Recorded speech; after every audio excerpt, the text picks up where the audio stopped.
Dr. Frances Cress Welsing was a psychiatrist, author, and systems analyst of racism, a thinker who insisted that racism be studied as a system of power, not a flaw of manners. Born in Chicago in 1935, Frances Cress Welsing earned a BS from Antioch College and an MD from Howard University College of Medicine in 1962.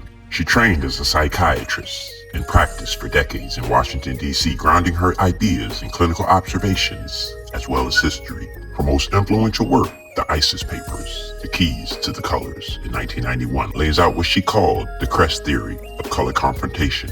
At its core, she argued white supremacy is a global system, not individual prejudice. The system is rooted in fear of genetic annihilation. Racism is expressed through law, economics, education, media, war, and sex. Violence, domination, and deception are functional tools, not accidents. She reframed racism as intentional behavior designed to maintain power. 1974, while still at Howard, I heard a rumor that I was going to be blocked from promotion and tenure because of my views, not because of my academic work. And I went immediately to the Dean of the College of Medicine, Dr. Marion Mann, and I asked him, I said, Dr. Mann, I hear that I am going to be blocked from promotion and tenure because of my views. And Dr. Mann responded, to be frank with you, Dr. Welsing, this paper that you wrote, and I said, the Cress theory of color confrontation, he said yes. He went on to say that it did not make sense for me to say that white people were envious of black people because white people lack skin pigmentation.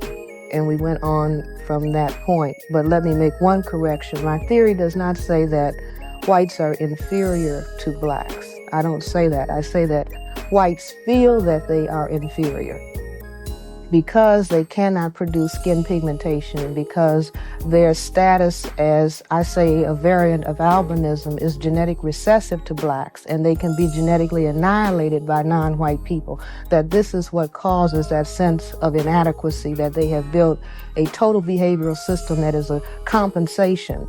White supremacy is a compensation for a sense of white genetic inadequacy. What made Welsing distinct was her insistence that mental health cannot be separated from social reality. Oppression produces psychological consequences, and black people must study racism as engineers study machines. She taught that liberation begins with understanding power exactly as it operates, not as it pretends to be. Dr. Frances Cress Welsing, an African-American icon.